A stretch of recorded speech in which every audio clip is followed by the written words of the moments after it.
姐姐，我给你收罗了一袋子的易拉罐，快来。不可这么多。好，可以，正好。可以这么。大家好，欢迎收看叶红的视频。今天给大家带来的是苗族印象头饰的仿制与展示。先将易拉罐洗净后去掉头尾，将边缘修剪整齐，用砂纸进行打磨。这次也是有史以来创下了易拉罐头饰的新纪录，一共用了68个易拉罐。将易拉罐剪成八瓣花，用刻刀或者锥子在距离边缘1毫米的地方戳上小孔。这样的花朵一共做180朵。接下来我们来做吊坠部分，画好模板后沿边缘剪下，用尺子辅助在模板上打上小孔。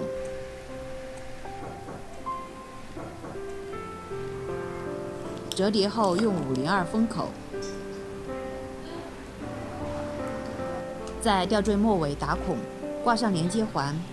这样的吊坠做300个。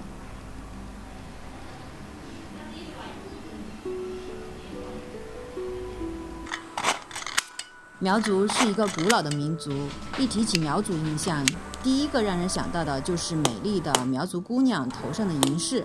苗族银饰作为一种文化现象，在历史上曾被许多民族青睐，成为一种多元文化交流的载体之一。苗族银饰的加工需要银匠先把熔炼过的白银制成薄片、银条或者银丝，利用压、撩、刻、镂等工艺制作出精美的纹样，然后再焊接或者编织成型。这期视频的工程量非常的庞大，各种大小的零部件有几千件，每个零部件都需要用锥子一个一个的戳孔，并用簪子刻出花纹。接下来我们来打骨架，用铁丝做成圆柱形的骨架。这里我们对头饰的背后部有一个小改动，因为易拉罐比较软，没有苗银的支撑力，所以这里需要将背后连通，通过头部内圈骨架来支撑起整个头饰。接下来就是组装了。在苗族的古歌中吟唱着一个古老的传说，传说枫木生出了蝴蝶妈妈，蝴蝶妈妈生下了12个蛋，由雀鱼鸟孵化出苗族的祖先江央和12兄弟。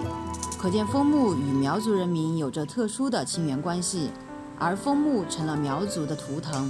苗族人民在春在中种植枫木，意在保护春在的安宁；在田坎间种植枫木，意在保障五谷丰登。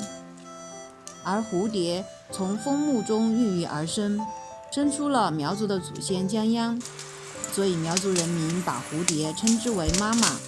蝴蝶图腾也成了美好祝福的象征，被运用在银饰、绣花等图案中。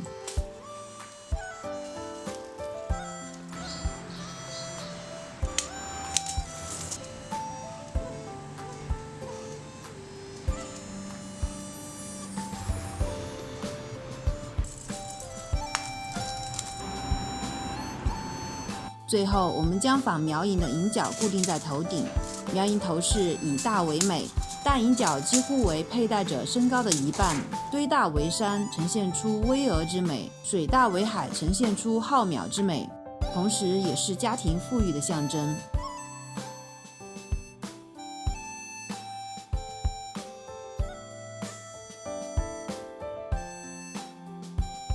最后，我们再来用拼接的方式制作出一条银围帕。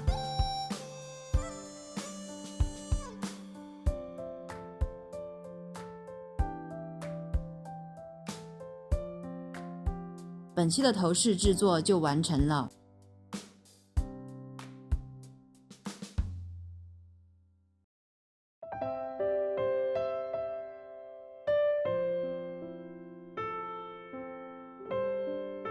本期搭配的服装也是由我妈妈来进行制作的，整体采用了橙蓝撞色的搭配，亮丽的民族蓝布料搭配上橙色的苗族绣花和华丽的头饰。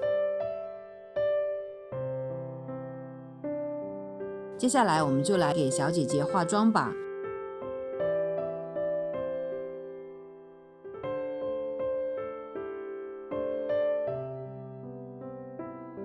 我们先用一个浅色打底，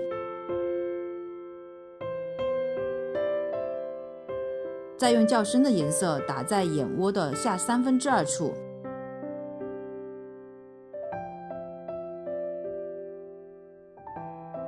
这里用蓝色的眼影画出一条细长的蓝色眼线。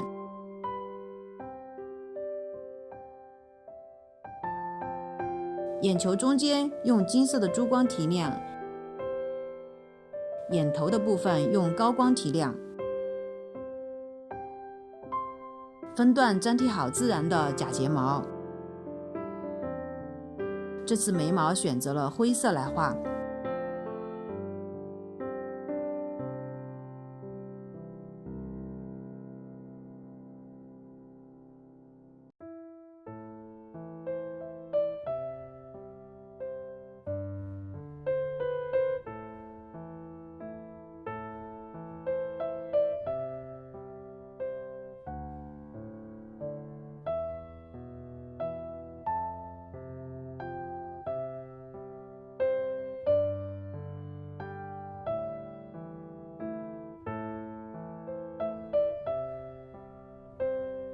整个妆面完成后，我们就来佩戴一下我们的头饰吧。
好了，本期的视频就到这里哟，我们下期再见，拜拜。